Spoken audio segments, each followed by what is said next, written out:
todos. Boa tarde, Planeta Terra. Bem, nós temos aí vários recadinhos. O primeiro que eu gostaria de convidar, Cris, é sobre a Feira Mística que nós estaremos no próximo domingo palestrando, né, em nome do Grupo CROM, que é o grupo que nós participamos, aqui está a sua fundadora, e falaremos um pouco do nosso trabalho de pesquisa com a transcomunicação instrumental.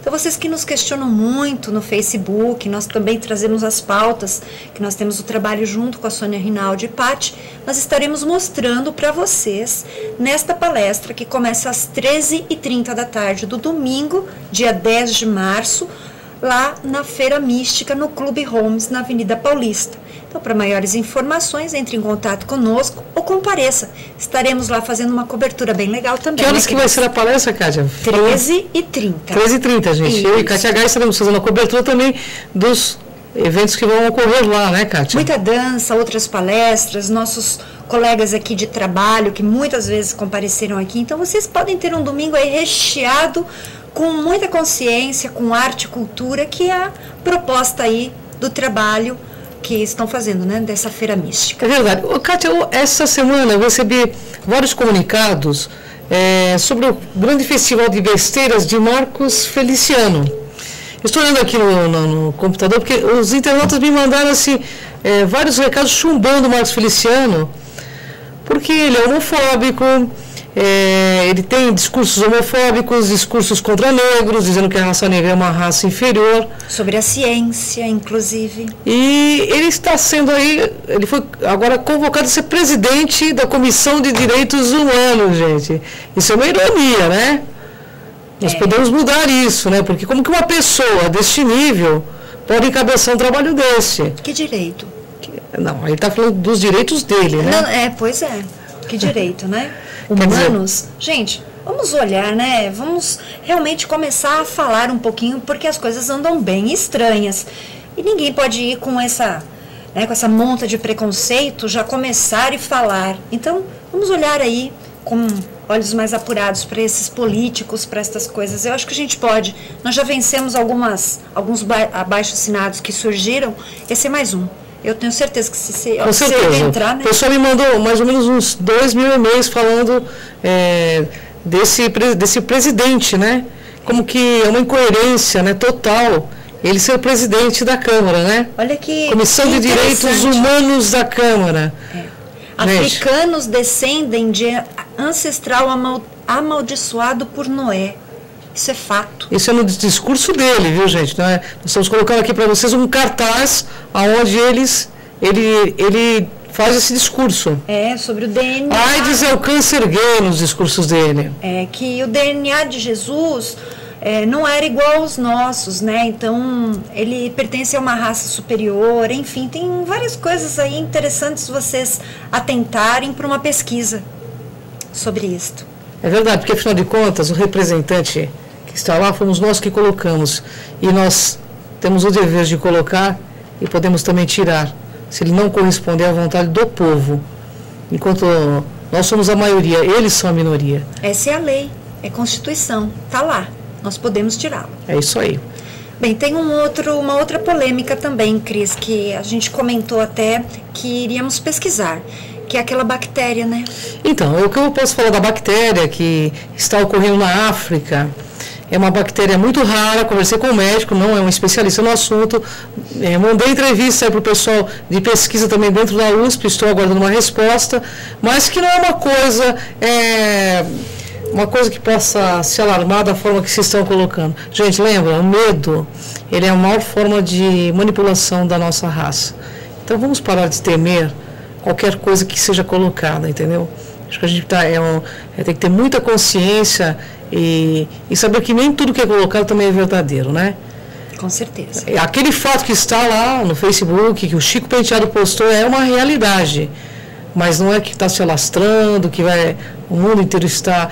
Você quer comandar a cabeça do povo, é você instituir o medo. É assim que funciona. A religião domina o povo, as massas, através do quê? Do medo, do inferno. Então, gente, vamos parar com isso, vamos crescer, né? Sair desse bairrismo e se tornar um cidadão cósmico aí, né, Kátia? Com certeza. E o questionamento é sempre a melhor ferramenta. Não acredite em tudo, questione sempre, é lúcido questionar. E bem impressionante o vídeo, mas não se impressione. Vá atrás, pesquise com a gente. As pessoas pediram feedback, ainda nós não temos respostas concretas.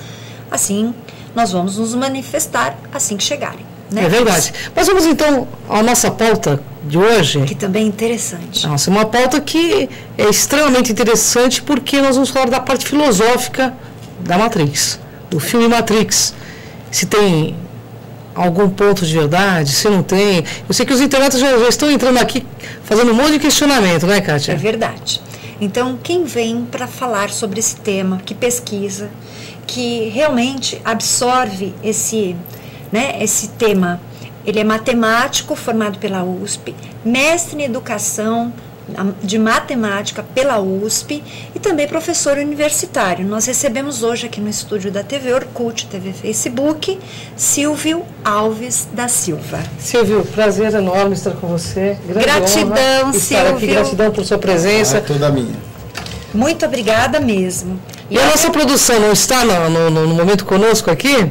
Nós temos muitas perguntas já colocadas aqui diante deste tema e eu gostaria que você já começasse, né, Cris, de alguma forma. Silvio, eu gostaria que você falasse com os nossos internautas, que é um assunto assim muito interessante, Matrix. O que vem a ser a Matrix no seu ponto de vista filosófico? Então, eu primeiro gostaria, se eu pudesse, voltar na questão do medo, que é interessante. Claro. Vocês falaram para os internautas, para os espectadores pensarem, evitarem o medo e não sentirem medo. Isso é impossível. O medo é uma experiência constituinte da consciência humana em certo sentido, o medo é preservativo, foi ele que nos garantiu a sobrevivência. E então eu penso que nós devemos absorver esse medo e ter coragem, inclusive, para sentir o medo e, apesar do medo, fazer algo. Apesar do medo, conseguir ter pensamento, conseguir ter coragem e aí conseguir ir além dele, porque não dá para eliminar o medo da experiência humana. Claro que não, né? Então é bem interessante esse ponto de vista. Então tem a diferença que eu costumo colocar do corajoso e do destemido. O destemido, a própria origem da palavra diz, quer dizer não temido, temer, não tem medo. Então ele não mede a causa para poder fazer. Agora, a pessoa que tem coragem para enxergar o medo, ela vai medir se vale a pena aquela situação, né? E aí vai ver se aquilo de fato demanda, é uma contingência de ser superada, de ser, aí, no caso, vivida, experienciada. Correto. Então é trabalhar o medo. Então, o medo é uma experiência constituinte da consciência do ser humano. Não dá para eliminar o medo e falar para alguém, não sinta medo. Nós sentimos medo, ponto. Aí a questão é o que nós fazemos a partir do medo que nós vivenciamos. Esse medo, se esse medo paralisa, esse medo passa a ser patológico. E aí é alvo de discussão, por exemplo, para psicologia, alvo de discussão aí para ciências. Agora, se esse medo é uma coisa vivenciada para ir além dele, isso é uma experiência saudável. Então, com certeza. Do mesmo jeito, eu penso que a tristeza, que muitos na modernidade evitam, também uma experiência constituinte da vida. É verdade, eu concordo com você, mas a gente há de convir que muitas religiões dominam as cabeças dos jovens através do medo, né? Do medo do inferno. Eu sei porque, como psicanalista, eu tratei várias pessoas com síndrome do pânico justamente porque tinham medo de fazer determinadas coisas, porque tinha medo que o demônio, né, fosse... devido à sua orientação religiosa, entendeu? Então, existe muita manipulação por conta do medo, você concorda? Então, mas o que é o inferno? Eu acho que o inferno é uma questão interior da pessoa. Né? Exatamente. Então, é uma questão interior e, portanto, uma questão de introjeção e projeção de alguma realidade. A gente pode, inclusive, já pronto entrar na questão da Matrix e falar na questão do inferno como uma alienação de si. A pessoa que pensa que o inferno é uma realidade exterior a ela, assim como o paraíso é uma realidade exterior a ela, está negando uma experiência constitutiva de si, que é uma experiência da consciência de estar vivo, que não é fácil. Eu estou falando aqui de uma maneira que parece muitas vezes para o espectador que é fácil, mas não é uma maneira fácil. Não tem uma fórmula pronta para enfrentar os medos, não tem uma fórmula pronta. O inferno, o medo do inferno é um medo para dizer para a pessoa, olha, o inferno e os céus estão dentro de você, mas se a pessoa, por exemplo, lê o Evangelho segundo Tomás, é literalmente o que ele diz: o inferno e os céus estão aqui mesmo na terra. Onde? E aí a gente pode, inclusive, fazer uma leitura, uma releitura do Cristo no deserto. O que Cristo enfrentava no deserto? Sim. As tentações, né? Vindas de onde? Dele mesmo, né? Dele mesmo. Porque ele não teve contato com nada, ele subiu, ele ficou isolado, né? Eu sou todo poderoso. Eu tenho tanto poder. Por que eu estou? O que é que eu estou fazendo aqui? Afasta de mim esse cálice. Não, peraí. Isso é meu.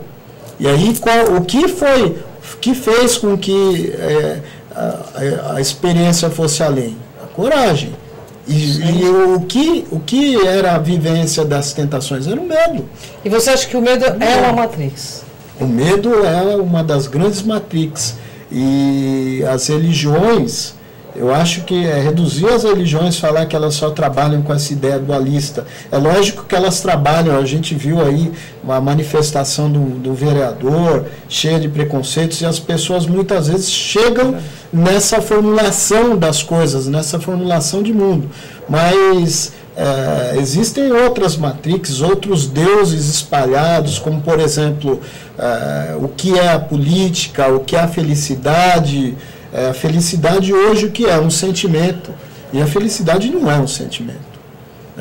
Filosoficamente falando, ou mesmo falando fora da filosofia, a felicidade é muito pouco para a felicidade ser um sentimento. Então, voltando lá para a pergunta que você fez a respeito da Matrix. Okay. Primeiramente, é interessante fazer uma leitura objetiva do que os irmãos Wachowski propõem no filme, A Matrix, então, uma realidade virtual criada por computadores para alienar os homens da realidade. Por quê? Porque as máquinas assim precisam da energia do homem para se alimentar. Então, os homens servem como copper top, é o quê? Bateria de cobre. Servem como energia, como força de trabalho. Agora, fazendo paralelo com o que nós vivenciamos, trabalhar de 8 a 10 horas por dia, pegar ônibus lotado e não saber muito bem o que é a vida, e ter essa vivência sempre da vida como um sonho. Um condicionamento, como um condicionamento, mas que é um sonho que é fugidio, que não pertence a nós. Então isso é uma matrix também. É uma das grandes matrix vivenciadas no cotidiano. Qual a pergunta que tem aí, Kátia? Entra na página de perguntas. Vamos lá. Tem várias. Entre elas, como surgiram essas suas pesquisas? Porque realmente o filme, ele remete a escolhas. Como que você vê essas escolhas dentro do filme? Eu penso no seguinte: a vida não é feita apenas de escolhas. Colocar a vida como escolhas é colocar liberdade como livre-arbítrio. Isso o René Descartes já colocava no discurso do método. E a liberdade, eu vou parafrasear a Mariana Chauí aqui, eu acho interessante a visão dela. A liberdade é o poder de criar o possível. Eu acho isso, que bonito, hein? Liberdade é o poder de criar o possível. Muito interessante. Então a liberdade não está só na escolha, porque se a gente pensar, a liberdade está na escolha, mas e a vontade? Será que a vontade não estabelece o intercâmbio nas escolhas, né? E outra coisa, indo lá para a questão freudiana, e antes disso, indo lá para Dostoiévski, Memórias do Subsolo, a razão é soberana, a razão comanda, porque se a gente fala em escolha e opção, a gente está pensando no esquema racional de vida. Então eu opto por A ou B. E o desejo, a vontade, a necessidade e o impulso humano, que está inclusive numa das falas do agente Smith, quando o Morfeu está lá preso, acorrentado, né, naquele prédio, e que o Neo vai salvá-lo, que o Morfeu fala, o agente Smith fala, a primeira Matrix deu errado porque tudo era perfeito.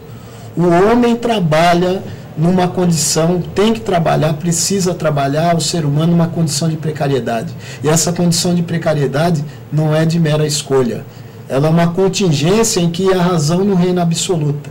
E aí a gente pode colocar, desde Shakespeare, com Macbeth, quinto ato de Macbeth, né, que ele fala que nós somos atores pavoneando no palco numa cena cheia de som e de fúria, e que no fundo não significa absolutamente nada. Então o significado cabe à razão humana, né? Então, e aí a gente coloca que as coisas são feitas de opções. Não é assim. O vocabulário fica muito escasso para falar de algo tão complexo. Não é só o vocabulário. Não, o sentir, o viver também, né? Como você disse, a vontade, sim, o desejo, que são manifestações únicas. Exatamente. Né? O sentir é interessante, porque aí o sentir não é opção. Não se mesmo. Sente e ponto. E aí a questão é, somos. Ponto. Somos. Interessante você tocar nesse ponto, porque o pessoal fala, Matrix tem a ver com física quântica? Então, eu não gosto de abordar muito essa questão de física quântica, porque tem algumas deturpações da física quântica, que a física quântica basicamente vai estudar a probabilidade de um elétron ocupar um orbital num determinado tempo. E aí surgem as afirmações como aquele filme Quem Somos Nós, Ponto de Mutação, que colocam, reduzem o sentido, deturpam o sentido da física quântica, quando colocam que basta um pensamento positivo para que as coisas ocorram. E não é assim. O pensamento positivo não. Olha, eu vou querer. E as pessoas nesse mundo material pensam no seguinte, né? O segredo por trás do segredo. Eu vou querer um carro novo, eu vou querer um Hyundai, né? Vamos transformar na realidade material, palpável, capitalista. Eu vou querer um Hyundai, vou querer um modelo bonitão, branco, para andar por aí, e só pensar positivo. Não, então nesse sentido, eu acho que precisa tomar muito cuidado, que existe uma redução, inclusive da física quântica, e a física quântica não vai estar, em primeiro momento, preocupada com os fenômenos humanos, ela vai se preocupar dos fenômenos físicos, e aí, mais tarde, tem algumas pesquisas que eu respeito, né? O Amit Goswami, por exemplo, aí sim vai falar com mais propriedade dessa questão. Eu acho aí que vale a pena ser levado em consideração, né? Por exemplo, ele tem uma obra chamada Universo Autoconsciente, né? Aí é uma visão de um PhD em física que entende de física quântica. Aí respeita-se um pouco. Uma pergunta para você. Você acredita, ou seja, dentro dessas pesquisas que você fez no Matrix, que existe livre-arbítrio? Então, primeiramente faltou eu falar das pesquisas. Eu acho que não é uma pesquisa basicamente voltada para o Matrix. É uma pesquisa não como metodologia, mas como impregnação de vida. Claro. Como alguma coisa que é inerente a quem gosta. Não reduz a inteligência de quem não pesquisa. Apenas quem não pesquisa talvez reduza a sua possibilidade de conhecer o mundo. Com certeza. Mas não significa que quem não pesquisa não é uma pessoa capaz, é uma pessoa inteligente. Sem dúvida. Apenas talvez tenha ali a sua potencialidade desviada para outro tipo de coisa. Mas voltando lá para a questão você me disse da questão se realmente existe livre-arbítrio. Existência de livre-arbítrio. Então, eu não acredito no livre-arbítrio. Né? Eu acho que o livre-arbítrio, para quem é religioso, portanto, vai acreditar em Deus, e se acredita em Deus, acredita em destino. E se o destino está todo traçado, imaginando isso num tempo infinito, né, as coisas vão se repetindo. Se as coisas se repetem, o que acontece?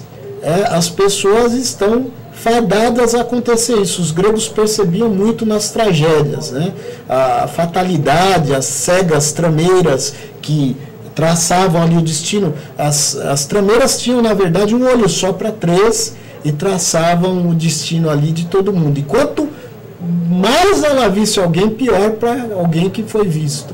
Então, o destino trágico é uma perspectiva grega que elimina aí o livre-arbítrio, né? E vai falar também numa questão que a liberdade também é um conceito muito difícil de se lidar, porque como é que fica a própria liberdade debaixo disso, né? No filme Matrix, eles fazem uma analogia dizendo que o Neo está numa outra dimensão. Uhum. Como você vê essa possibilidade? Então, essa possibilidade eu não enxergo por meio de física quântica, eu faço uma leitura mais filosófica. Eu penso que os irmãos Wachowski, notadamente, claramente fizeram uma referência à caverna de Platão. Correto. E por quê? Porque o prisioneiro que consegue sair da caverna de Platão por algum meio, é interessante resgatar as leituras de Platão para entender como é que o prisioneiro saiu, e Platão dá uma explanação a respeito disso, que é o mito da reminiscência, né? Então, aí a gente vê como é que esse prisioneiro saiu, e quando ele sai, ele enxerga a luz, só que a luz cega os olhos.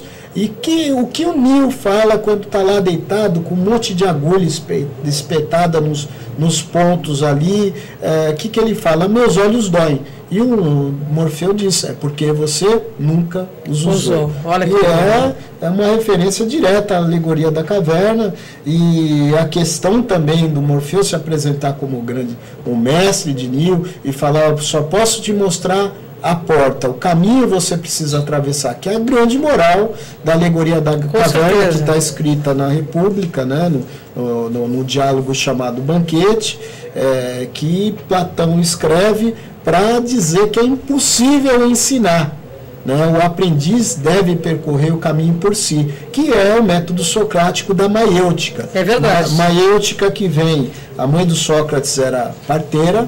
Então Sócrates brincava e falava, minha mãe traz as pessoas ao mundo, eu trago ao mundo as ideias. Então a maiêutica era esse método socrático de trazer ao mundo aí as ideias por meio da ironia e do questionamento. E a pílula azul e vermelha? Explica para o nosso internauta, como é que você vê essa passagem, a hora que o Morfeu oferece a pílula? Então, essa pílula azul ou vermelha, né, é justamente a questão que Morfeu coloca ali para o Neo, mas ele já tinha escolhido há muito tempo. Isso é uma cilada turca, chamamos assim, como uma falsa questão. Neo já havia escolhido a pílula vermelha, porque aí se a gente pensar olha, é opção, aí a gente cai de novo em livre-arbítrio. A opção, ele não titubeou para escolher. Ele ainda vai direto na vermelha, e o Neo e o Morfeu fala para ele, tudo que eu ofereço é a verdade, nada mais. Ou seja, é a aletheia. Tudo que ele oferece é a aletheia. Então ele já tinha escolhido há muito tempo. Pelo quê? Pelo mal-estar que ele sentia de estar vivo, né? Por essa experiência que é relatada nas obras de Kafka, mas eu acho que com muito mais propriedade. Por exemplo, na Metamorfose, o que acontece com Gregor Samsa? Essa condição de um judeu que é tcheco, vive em Praga, fala alemão e é massacrado pela própria condição de judeu falando alemão num lugar obscuro, e que se coloca numa metamorfose como barata. Eu acho muito mais interessante, porque, voltando à alegoria da caverna, a alegoria da caverna dá vazão para a gente pensar que esse mundo, o mundo real, é um mundo fadado a ser um mundo ruim, que o mundo ideal, sim, Platão constrói um mundo perfeito no mundo ideal, é um mundo perfeito. E Sócrates fala isso no Exórdio, quando ele é condenado à morte, quando ele toma cicuta, né, que ele fala que o corpo é a prisão da alma.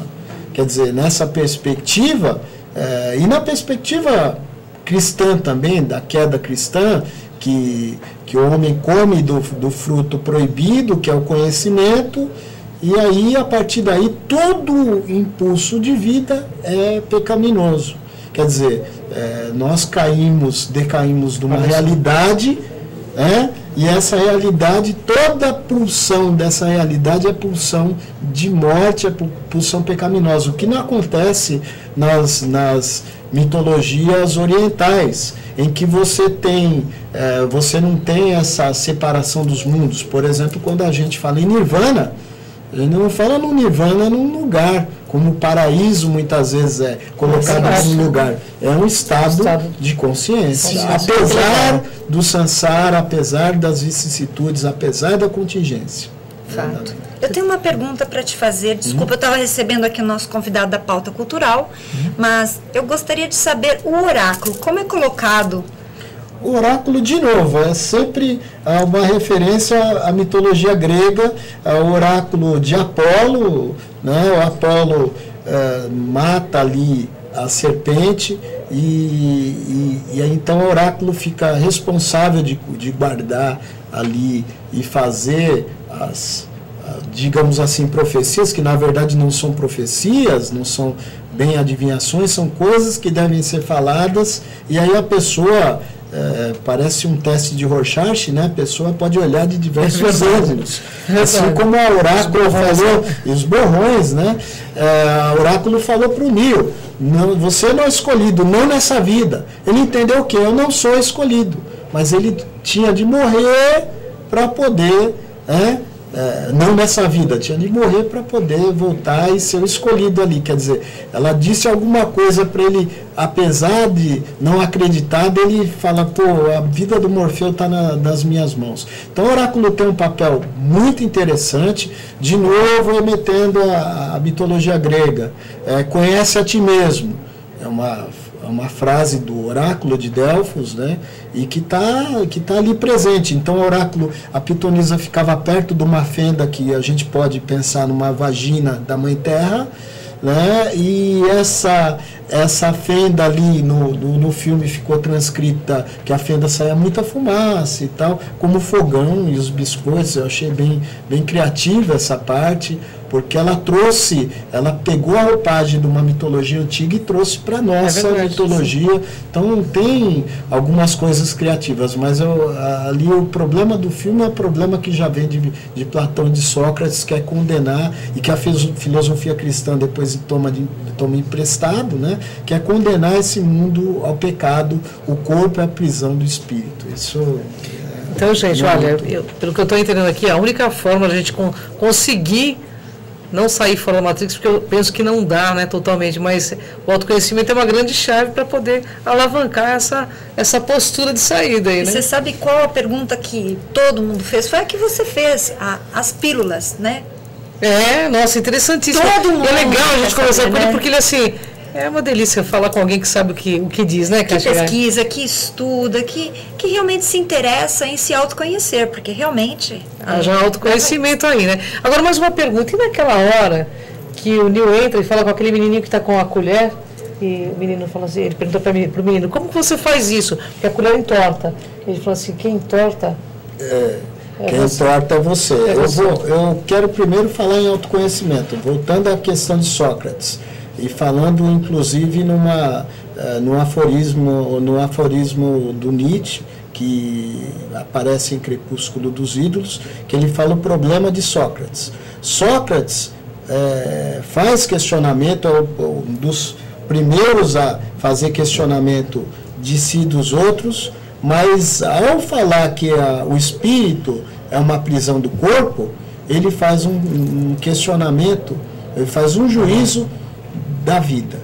E aí, ao fazer um juízo da vida, que é o valor dos valores, o verme se engole pela própria cauda, né? Como Nietzsche fala, inclusive, porque ele faz um juízo da vida. E como vivente, ninguém pode fazer um juízo de uma coisa que é o valor dos valores, que eu compartilho dessa opinião do Nietzsche, que é a vida. A vida não se valora a vida. Então, essa questão do questionamento precisa ser levada em consideração. Quais são os valores que pautam os questionamentos, quais são os valores que pautam a vida, se é o valor que Nietzsche fala, se é a moral do escravo, né, ou a moral do nobre. O nobre entenda-se pelo guerreiro, ou o nobre entenda-se por Aquiles. Ele está falando notadamente do nobre e da coragem, né, Nietzsche.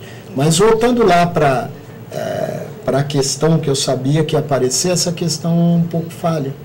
Porque, veja, se ele está na Matrix e fala que a colher não existe, ninguém existe na Matrix. Foi isso que... Então, ninguém existe na Matrix, nem colher, nem ele, nem nada.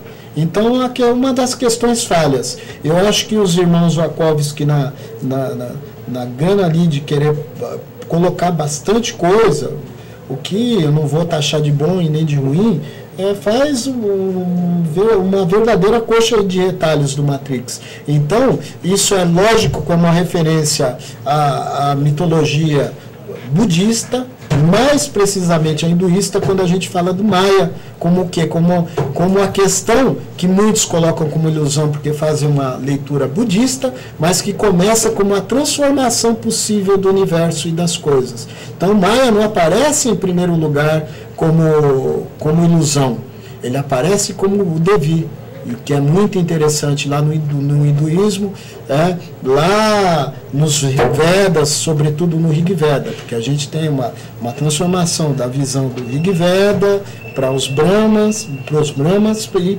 finalmente os Upanishads, que são os livros que vão dar origem aí à influência, por exemplo, que o budismo sofreu do hinduísmo. Certo. Agora, remetendo, Kátia, desculpa, remetendo Matrix para a nossa realidade, quais são as piores Matrix que empacam o nosso desenvolvimento? Olha, também a segunda pergunta mais feita aqui. Muito interessante. Que impede a gente de crescer, no seu ponto de vista? Então, nós falamos já de uma coisa bem interessante, mas acho que a gente não pode pensar só em obstáculo, claro, porque toda experiência é constitutiva da vida. Já falamos de uma grande matrix, que é o medo, mas eu acho que a grande matrix que nós vivenciamos e que inclusive está instalada no mundo como única forma possível de ética e de política é o capital. A forma de salvação do capital, de se viver do modo de vista consumista, consumindo a vida, não enxergando os outros, não enxergando a si mesmo. É lógico que isso é uma construção histórica, isso é uma construção que a filosofia teve papel primordial quando vai ser reflexiva. A filosofia é extremamente reflexiva no seu projeto, e aí chega no projeto iluminista no século XVI, com René Descartes, no Cogito Ergo Sum, que quer dizer penso logo existo, a experiência de toda a Idade Média, a experiência medieval do absoluto, que estava localizada na deidade, é uma experiência que pode ser vivenciada pelo indivíduo. E aí, no crescente dessa experiência do indivíduo, e aí a gente tem no iluminismo toda a ética iluminista, o quê? A estética do homem, construir o homem novo. O homem novo para quê? O ideal de humanidade nova. Mas aí o próprio iluminismo enxergava nesse projeto alguns empecilhos. Thomas More, por exemplo, como um livro Utopia. Utopia quer dizer o quê? Nenhum lugar. Não, utopia, topos, lugar, nenhum lugar. Quer dizer, o Thomas More literalmente criou uma Inglaterra que só cabia no livro, não existia em lugar nenhum. E Kant, quando faz as 3 grandes críticas, né, a crítica à razão pura, a crítica ao juízo, né? E a crítica à razão pura, a crítica à razão prática e a crítica ao juízo. Crítica à razão pura, como podemos conhecer? Crítica à prática, como podemos praticar o que conhecemos, e crítica ao juízo, o que podemos esperar disso. O Kant já coloca, em certo sentido, a razão como num tribunal, mas para colocar a razão no tribunal ele utiliza a própria razão. Mas voltando lá para a questão das grandes matrix. Outra matrix muito importante. Bom, nós estamos dentro de uma matrix. Com certeza. Né? A internet, o Facebook se consolidam aí como grandes veículos, grandes matrix. E que a gente, não estou caracterizando como bem e mal, não é isso. E que a gente navega por eles. E nossa experiência no tempo vai moralizar isso como bem ou mal. Vai transformar isso numa coisa boa ou ruim para a nossa experiência no tempo. Mas outras coisas aí, por exemplo, a mídia impressa, a mídia televisiva, são grandes matrix, né? Lembrando que 11 famílias detêm o poder da mídia no Brasil. O que essas 11 famílias querem divulgar faz parte aí, acaba fazendo bastante a cabeça dos brasileiros, né? São formadores de opinião, né? São formadores de opinião, não só a opinião, né? São formadores de todo um modo de vida, de toda uma leitura de mundo. Então, é aquela coisa, eu vou sair final de semana, que filme eu assisto? Vamos ver as críticas da Joyce Pascovitch, aqui são boas e são ruins para determinado filme, vou assistir no shopping. Quer dizer, todo esse modo pasteurizado que a gente tem encerrado na condição de indivíduo. Eu não estou dizendo que essa condição seja ruim, é a nossa condição. É a nossa consciência dessa condição, mas consciência também de que nós, como pensando em liberdade, podemos construir um possível diferente. Com certeza, isso que é importante, construir esse possível diferente. No filme Matrix, Kátia, é uma briga do Neo com o Sr. Smith. Sempre uma briga dos dois. Até o final. O Sr. Smith, no seu ponto de vista, quem seria? Então, a gente pode tomar emprestado a questão, inclusive, que o agente Smith seria o ego do Neo, mas não pode ser porque ele dialoga também com o Morfeu. É verdade. O Sr. Smith, para mim, o agente Smith, representa o Estado. E representa o Estado burguês, o Estado que está ali. Por que o Estado? Observe que os agentes estão todos engravatados. É verdade. Observe, de terno e gravata. De terno e gravata. Observe que de terno e gravata também está o chefe do Neo, quando fala para ele que aquela empresa que ele trabalha é uma empresa renomada de software e que eles não admitem aquilo, ele está de terno e gravata, ele é parecidíssimo com a agente Smith. Quer dizer, o terno e gravata é o que? A burocracia do Estado, mas a burocracia do Estado burguês que instrumentaliza e defende o capital. Olha, Kátia, muito legal, né? Bem, nós temos uma pergunta, mas nós vamos fazer isso daqui a pouquinho. Vamos deixar nosso mestre, né? Um pouquinho de água, né? Tem um monte de pergunta aqui bombando. Afinal, são 1 milhão de acessos, um pouco mais hoje na rede social.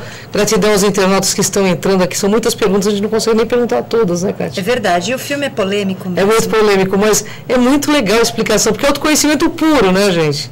A única coisa que pode trazer essa libertação para o ser humano, para a nossa raça, é autoconhecimento. Eu tenho certeza. Do ponto de vista. Quando as pessoas assistirem novamente, né, Matrix. Olha, é um filme muito assistido, né? Mas estamos aí com o pessoal da pauta cultural, né, Kátia? É verdade. Nós estamos aqui recebendo em nossos estúdios o da Mata e o Diego. Da Mata, seja bem-vindo, Diego, também. Gratidão pela presença no programa Enigmas. Uma honra estar com vocês, viu? Toda nossa. Queríamos pedir desculpa aí pelo atraso. Mas chegou e vai cantar e encantar o pessoal, isso que importa. O trânsito é outra Matrix. Não é? A São Paulo é uma Matrix, sim, né? Mas assim, nós gostaríamos de saber um pouquinho sobre o seu trabalho da Mata. Por favor. Sua câmera. É um trabalho que já segue há mais ou menos 1 ano, né?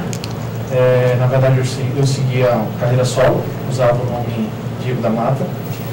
E a partir de agora, no final do ano de 2012, passamos a ser uma banda, né? Ai, que bacana. O Diego aqui, mais o Leandro Dali, que é o baixista, e passou a se chamar Da Mata, né? E estamos começando agora com a gravação do novo disco, que vai, provavelmente em meados de abril, vai estar pronto, que é o álbum completo. Estávamos até gravando agora. Olha que bacana. Do estúdio para cá? Para cá, para fazer parte. Não vamos voltar para lá depois. Muito obrigada. E estamos aí. Estamos lá. Bem, as letras são hiperconscienciais, né? Eu assisti alguns vídeos. E o que você trouxe para a gente? Bem, eu trouxe aí o clássico, para quem conhece, que chama Recomeçar. É a música de trabalho. Sim. Que é a música que nos levou assim, ao conhecimento assim, de mais pessoas. E por enquanto é a música mais aceita, né? Então você vai começar cantando ela, para nos encantar aqui. Recomeçar. Pode ser. Então vamos lá, gente. Vamos ouvir o Da Mata cantar e encantar o programa Enigmas aí.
Desse clipe, super bacana. Então, esse clipe foi gravado em João Pessoa, na Paraíba.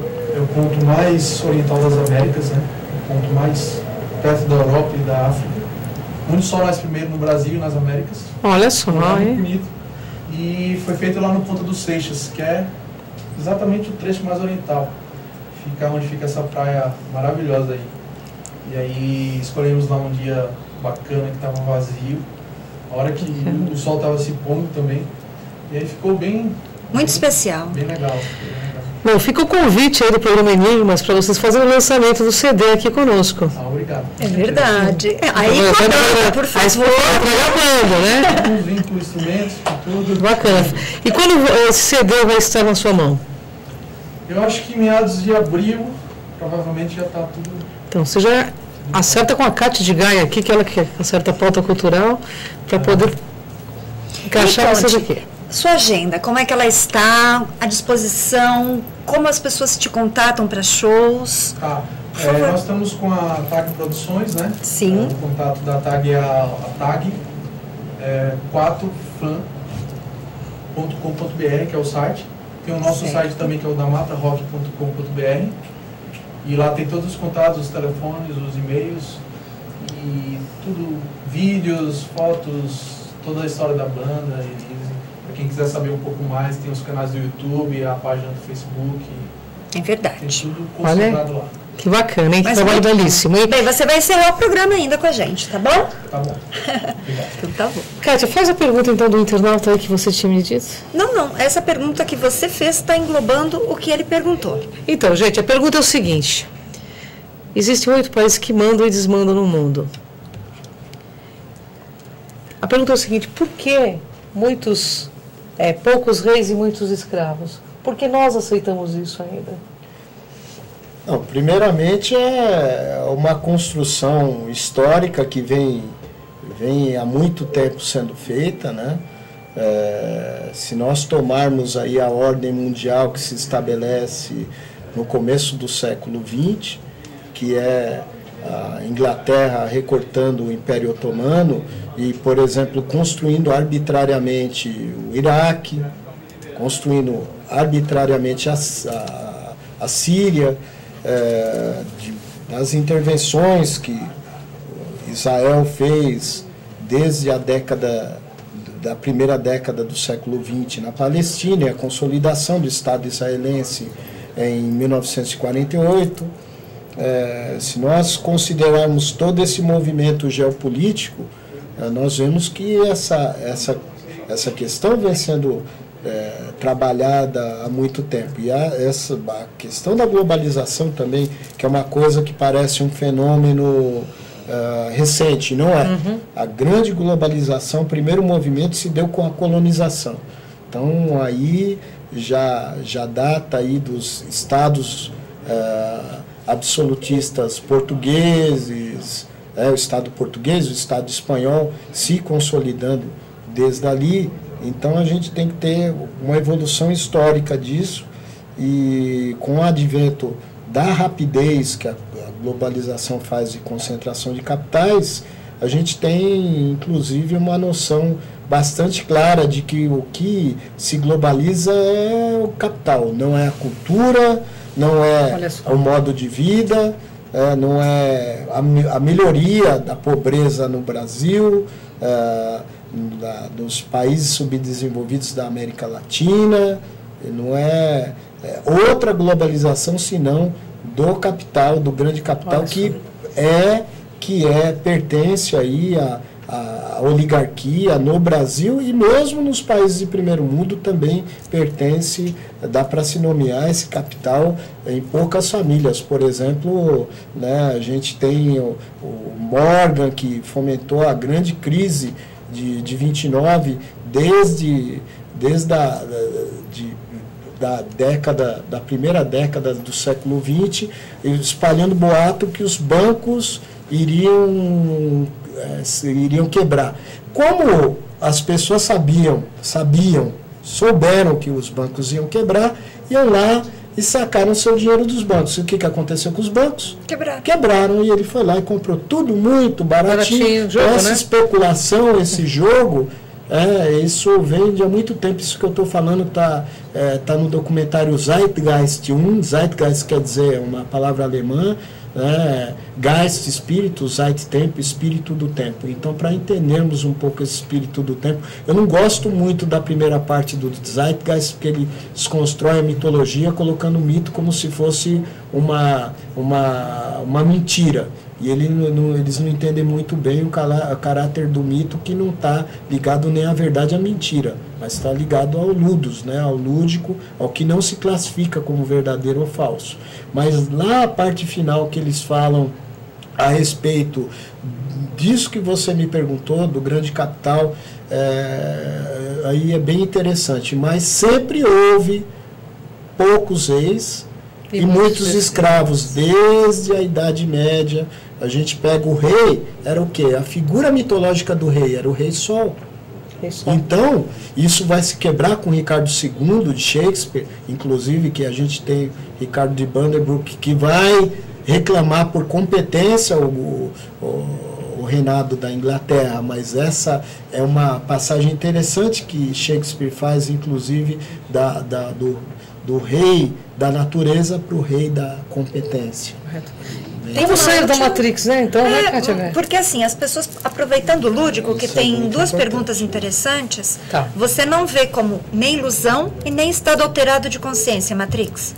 Então, a Matrix eu vejo, como eu disse, notadamente como uma alegoria da caverna, como um mundo que é criado paralelamente a Matrix não, o mundo fora da Matrix, né? A Matrix é a ilusão, é a caverna. E fora da Matrix, a realidade é o mundo perfeito. Então a gente cria dois mundos paralelos e faz o que? Nega a realidade.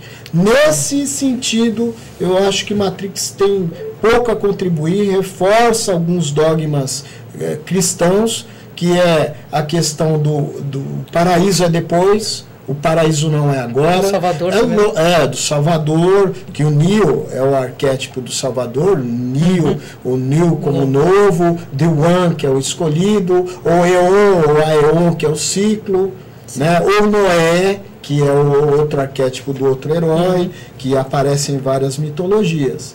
Mas, então, essa questão de separar as realidades é que eu acho extremamente complicado no Matrix. Eu acho que quando a gente remete a realidade ao outro mundo, a gente faz juízo de valor da vida e diz que toda pulsão de vida é pulsão de pecado ou de morte. Eu não gosto dessa ideia. E vale a pena você fazer a pergunta novamente, porque eu acho que é a última da pauta, né, Cris? Mas essa pergunta todo mundo quer saber, né? Porque, gente, você viu como que ele domina? Não é? Né? Ele conhece muito. Tem que voltar mais vezes aqui, né, pra gente poder sair dessa... Mas com certeza a pergunta que ganhou aqui foi essa. Tem 10 mil internautas perguntando como sair da Matrix. Eu acho que os irmãos Wachowski não responderam essa pergunta. Porque se você pensar na jornada do herói, é interessante pensar na saga do herói e na jornada do herói. Quem quiser ler um pouco mais, leia O Herói de Mil Faces, de Joseph Campbell, por exemplo. Né? Ou leia, busque aí nos arquétipos da mitologia grega ou de outras mitologias. Vai buscar também na nossa leitura Mário de Andrade, Macunaíma, o anti-herói, o que é o anti-herói. Mas o Matrix não resolveu isso, como saísse. Porque se você for pensar que o herói tem a partida, e aí a partida desse herói cabe uma certa transformação para ele partir e entrar nessa determinada jornada e sair dali. Se você for ver, por exemplo, George Lucas resolveu muito melhor com Luke Skywalker. Você vê o treinamento, você vê a preparação espiritual do mestre, você vê toda aquela coisa, agora você vai sentir, põe o capacete, você vai sentir e vai coordenar os golpes, então tem uma questão espiritual ali envolvida. Não, está havendo uma transformação. Inclusive é maravilhosa a questão em que ele enfrenta o próprio pai, que é o quê? É o Édipo, né? Revisitado, né? O Édipo enfrentando ali o próprio pai e o bem e o mal como reversos da mesma moeda, e quem salva a pátria no final é quem? É o Darth Vader.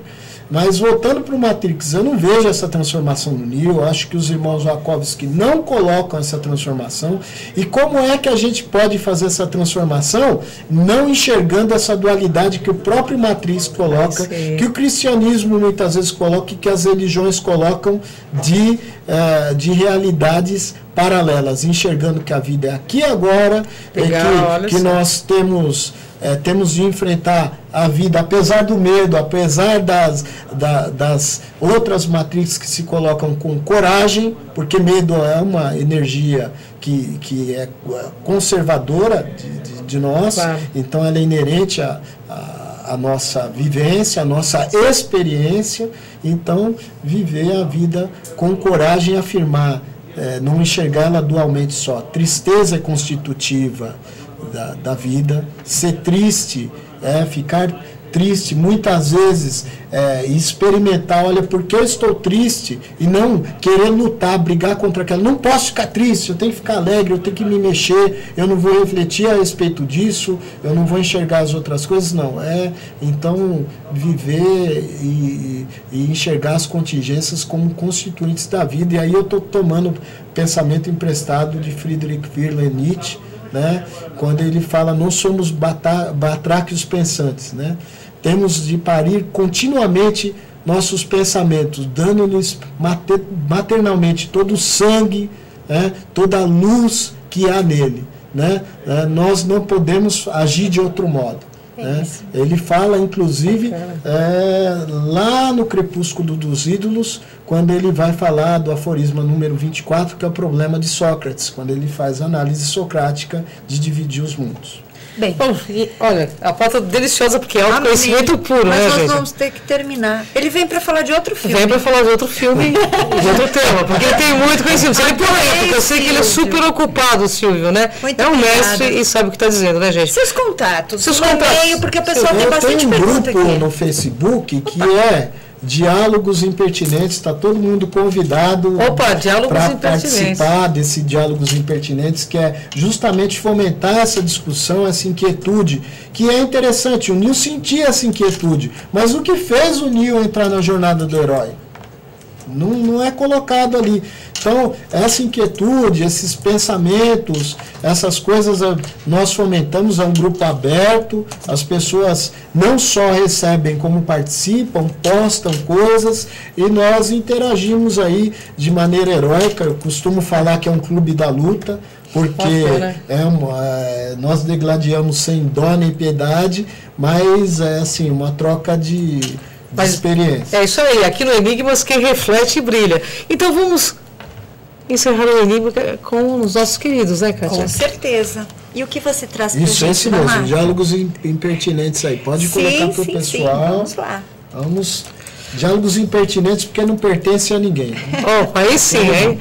É universalista. Vamos lá, Damata, o que você trouxe agora para encerrar nosso programa? Vamos lá, agora vamos com As Coisas Mudam de Lugar. Opa, aí sim. E mudam. E mudam, viu, gente?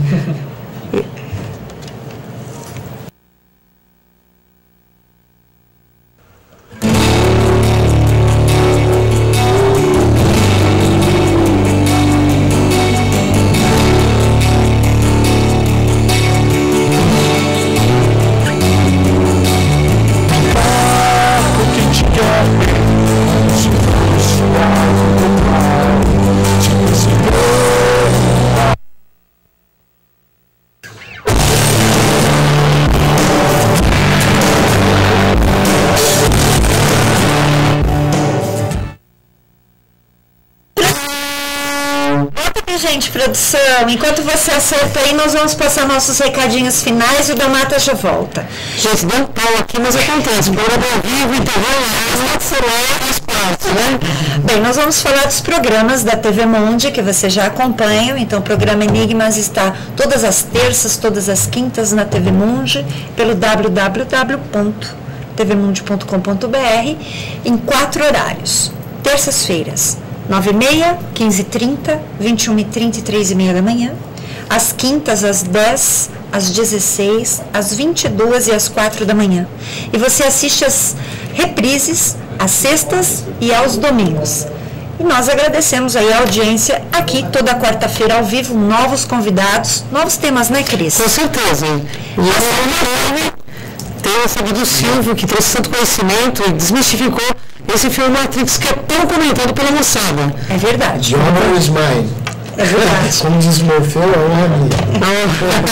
E Damata, conta pra gente qual que é, por favor, o site pra gente marcar aqui direitinho, para que as pessoas acessem para conhecer melhor o seu trabalho. Tá, o site é o damatarock.com.br. No Facebook nós estamos com a página que é o Damata Music.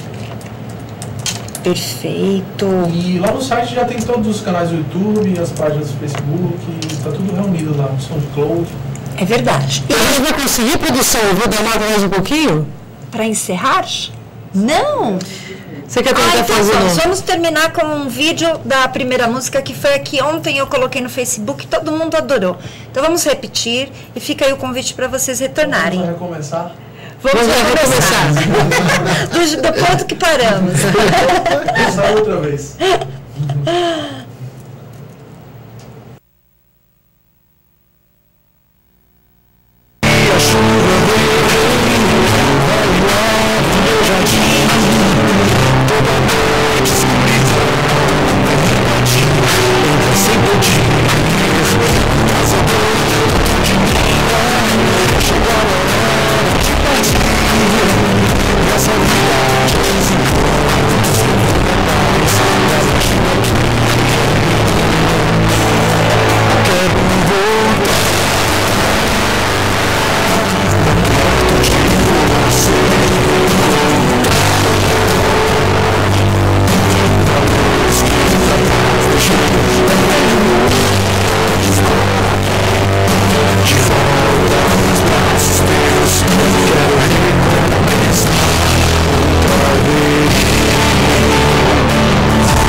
Quero um voo